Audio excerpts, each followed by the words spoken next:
Good morning everyone, welcome to what I it in a day 29। তো এটা ছিল কালী পুজোর পরের দিন। কালী পুজোর দিন রাতে যে রান্নাটা হয়েছিল সেটাই পরের দিন ব্রেকফাস্টে খেয়েছিলাম।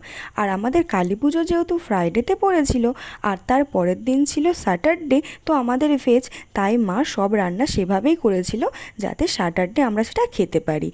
তো আজ আমাদের পনির রান্না হবে, তাই মা বলল পনিরটা কেটে দিতে। আর আমার কিন্তু পনির কাটতে খুব ভালো লাগে। আজ তো লাঞ্চে অনেক কিছুই ছিল, ভাত, যুক্তিফুল আলু ভাজা, চিচিঙ্গে ভাজা, পনির তরকারি, মুগের ডাল আর আমের চাটনি। সত্যি বলতে এত কিছু রান্না হলে আমার কিন্তু ভেজ খেতে কোনো প্রবলেম নেই। আর যদি থাকে পনির, পনির থাকলে তো কোনো কথা হবে না। তারপরে তো সন্ধেবেলা খেয়েছিলাম প্রতিদিনের মতো চা, আর তার সাথে একটা বিস্কিট।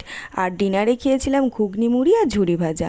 তো আজ ভিডিওটি এই পর্যন্ত। ভিডিওটি ভালো লাগলে একটা লাইক করে দিও। বাই বাই সবাইকে।